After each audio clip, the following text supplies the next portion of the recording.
يوم الدين أما بعد أعوذ بالله من الشيطان الرجيم بسم الله الرحمن الرحيم ولا تركنوا إلى الذين ظلموا فتمسكم النار وما لكم من دون الله من أولياء ثم لا تنصرون বাংলাদেশ খেলাফত মজলিস কিশোরগঞ্জ জেলা শাখা কর্তৃক আয়োজিত আজকের এই গণসমুদ্রে পরিণত হওয়া গণসমাবেশে উপস্থিত সংগ্রামী সভাপতি, উপস্থিত বাংলাদেশ খেলাফত মজলিস, যুব মজলিস, ছাত্র মজলিসের কেন্দ্রীয় ও জেলা নেতৃবৃন্দ, বিভিন্ন প্রান্তিক অঞ্চল থেকে, তৃণমূল থেকে সমবেত আমার সংগঠনের নেতা কর্মী, সর্বস্তরের তৌহিদি জনতা, কিশোরগঞ্জ জেলাবাসী, সর্বপ্রথম আমি আপনাদেরকে অভিনন্দন জ্ঞাপন করছি।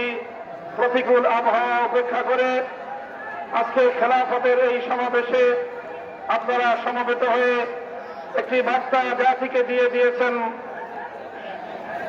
আল্লামা আতহার আলী রহমতুল্লাহ আলাইহির মাটি, আল্লামা আহমদ খান রহমতুল্লাহ আলাইহির এই মাটি, আল্লামা আনোয়ার শাহ রহমতুল্লাহ আলাইহির এই মাটি, আল্লামা আতাউর রহমান খান রহমতুল্লাহ আলাইহির এই মাটি, শহীদ আরমানের এই মাটি ইসলামের ঘাঁটি। ইনশাআল্লাহ শহীদি মসজিদ থেকে যেভাবে ইসলাম কায়েমের আযান উচ্চারিত হয়েছে, আগামী দিনেও বাংলাদেশের ইসলামী বিপ্লবের ক্ষেত্রে কিশোরগঞ্জের মাটি ঘাঁটি হিসেবে ব্যবহৃত হবে ইনশাআল্লাহ। আমি আল্লাহ পাক রব্বুল আলামিনের দরবারে শুকরগুজারি আদায় করছি, যেই মহান রব্বুল আলামিন বাংলাদেশের মানুষের বুকের উপর জগদ্দল পাথরের মতো চেপে বসা সময়ের নব্য ফেরাউন স্বৈরাচারী ফ্যাসিবাদী জালিম শাহী শেখ হাসিনার সরকারকে উৎখাত করে দিয়ে এদেশের মানুষকে মুক্ত আকাশে নিঃশ্বাস গ্রহণ করার সুযোগ দিয়েছেন। আল্লাহুম্মা লাকাল হামদু ওয়া লাকাশ শুকর। আজকের এই সুবর্ণ সময়ে বিজয়ের লগনে স্মরণ করছি পুণ্যাত্মা ওই সকল বীর শহীদানদেরকে, যাদের রক্ত এবং শাহাদাতের মাধ্যমে আজকে বাংলাদেশ তার স্বাধীনতা পেয়েছে।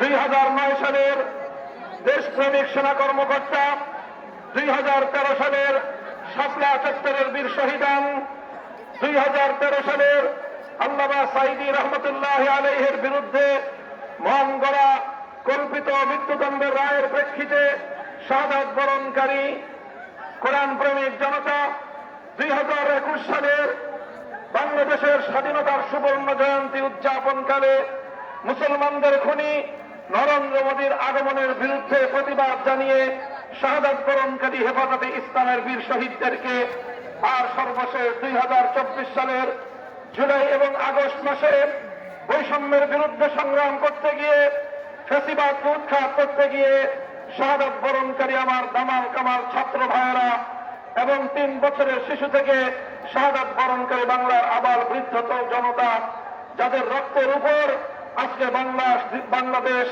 দ্বিতীয়বারের মতো স্বাধীনতা অর্জন করেছে। ফ্যাসিবাদ মুক্ত এই বাংলাদেশে আমরা গোটা বাংলাদেশবাসীকে অভিনন্দন জানাই। সেই সাথে আমি এই আন্দোলন এবং এই সংগ্রামের পুরোভাগে নেতৃত্ব দানকারী ছাত্র সমাজ এবং এদেশের ইসলাম প্রিয় জনতাকে বিশেষভাবে সজাগ এবং সতর্ক থাকার উদাত্ত আহ্বান জানাই। আমি স্পষ্ট সতর্কবাণী উচ্চারণ করি, মনে রাখতে হবে স্বাধীনতা অর্জন করা যত কঠিন, স্বাধীনতা রক্ষা করা তার চেয়েও বড় কঠিন। আমাদের দেশের মানুষের তিক্ত অভিজ্ঞতা রয়েছে। 1971 সালে এক মুক্তিযুদ্ধের মধ্য দিয়ে আমরা বাংলাদেশের স্বাধীন মানচিত্র এবং স্বাধীন পতাকা লাভ করেছিলাম।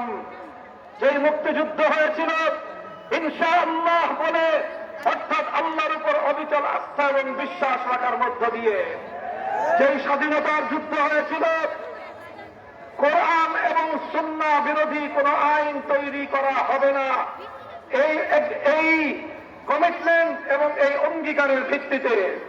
কিন্তু দুঃখ এবং পরিতাপের বিষয়, আল্লাহর উপর আস্থা রেখে শুরু হওয়া স্বাধীনতার যুদ্ধ, কোরআন সুন্নাহর বিরুদ্ধে কোন আইন তৈরি না করার সেই কমিটমেন্টের প্রেক্ষিতে অর্জিত স্বাধীনতা ডিসেম্বর বিজয় দিবস পালন করার কয়েক মাসের মধ্যেই আমাদের সেই বিজয়কে ছিনতাই করা হয়েছিল। পার্শ্ববর্তী আরেকটি রাষ্ট্র তার নিজ দেশের সংবিধানের মূলনীতিগুলোকে একটি প্রেসক্রিপশনের মাধ্যমে একটি দলের সরকার প্রতিষ্ঠার মধ্য দিয়ে বাংলাদেশের মানুষের ইচ্ছা এবং অভিপ্রায়ের বিরুদ্ধে বাংলাদেশের হাজার বছরের ইতিহাস এবং ঐতিহ্যকে দুপায়ে দলিত করে সেই ভিনদেশী আরেক দেশের প্রেসক্রিপশনের আলোকে ৭১-এর মুক্তিযুদ্ধের চেতনা পরিপন্থী একটি সংবিধান প্রণয়ন করার মধ্য দিয়ে বাংলাদেশের মানুষকে দীর্ঘ অর্ধ শতাব্দীকাল পর্যন্ত শাসনের নামে শোষণ করা হয়েছে।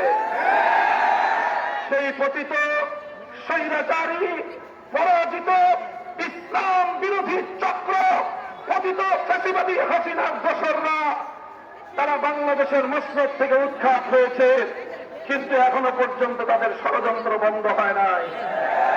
এজন্য আমি বলি আমাদেরকে সজাগ থাকতে হবে, সতর্ক থাকতে হবে।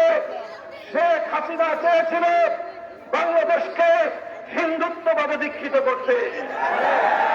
আমরা বাংলাদেশের মানুষ, আমাদের হাজার বছরের ঐতিহ্য, একদিকে যেমন সাম্প্রদায়িক সম্প্রীতির ইতিহাস, আমাদের ইতিহাস সম্প্রীতির ইতিহাস, আমরা প্রত্যেকটি সংখ্যালঘু জাতির সব ধরনের অধিকারের নিশ্চয়তা প্রদান করি।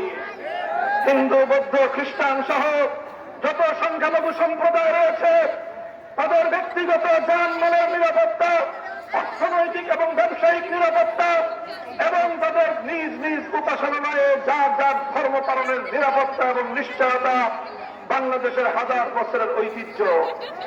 কিন্তু আমরা লক্ষ্য করেছি বিগত ফ্যাসিস্ট আমলে তারা বারবার সংখ্যালঘুদেরকে নিয়ে নাটক সাজিয়েছে। রাতের বেলায় শেখ হাসিনার দোসররা কাল নাগিনী হয়ে সংখ্যালঘুদেরকে ছবল মারত, আবার দিনের আলোতে ওঝা হয়ে তারা থাকতে আসত। ৫ই আগস্টের পর এখন আর এই নাটকের নায়ক নায়িকারা নাই। এই জন্য বাংলাদেশে আর কোন সংখ্যালঘু নির্যাতন নাই। সংখ্যালঘু ভাইরা আপনারা মনে রাখবেন, এই হাসিনা এবং তার দোসরেরা তারা আপনাদের কল্যাণ চায় না, আপনাদেরকে তাদের রাজনীতির হাতিয়ার বানাতে চায়। আপনারা আর এই হাসিনা এবং তার দোসরদের উপর আস্থা যদি রাখেন, আপনারা নিজেদের পায়ে নিজেরাই কুড়াল মারবেন। নতুন বাংলাদেশ গড়ার পথে এদেশের ৯০% মুসলিম জাতিসত্তার সদস্যদের সাথে আপনাদেরকে আমরা আমন্ত্রণ জানাই, আসুন আমরা একটি সম্প্রীতির বাংলাদেশ গড়ে তুলি।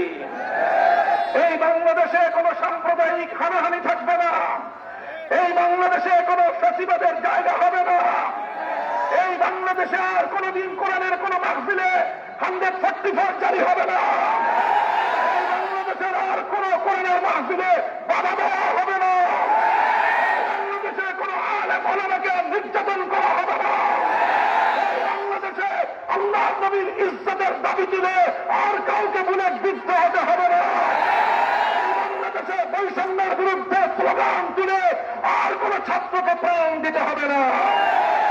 আমরা গড়ে তুলব বৈষম্যহীন সেই বাংলাদেশ।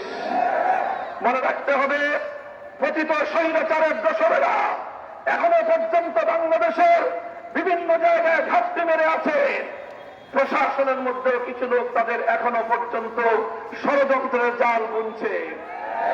প্রফেসর ডক্টর ইউনূস সাহেবের নেতৃত্বাধীন অন্তর্বর্তীকালীন সরকারকে আমি সতর্ক করতে চাই। মনে রাখবেন, আমরা এদেশের ইসলামপন্থী আলেম সমাজ, এদেশের ওলামায়ে কেরাম, হেফাজতে ইসলাম, বাংলাদেশ খেলাফত মজলিস সহ আমরা যারা আছি, আমাদেরকে যদি কেউ মনে করে আমরা উড়ে এসে জুড়ে বসেছি, ভুল করবেন। আমরা এদেশে ভাড়াটিয়া হিসেবে থাকি না, আমাদের বাপদাদার রক্ত কেনা মালিকানা সূত্রে বাংলার মাটিতে বসে। কেউ আমাদেরকে ফুৎকার দিয়ে উড়িয়ে দিতে চাইলে আমরা তাদেরকে জ্বালিয়ে সরকার করব।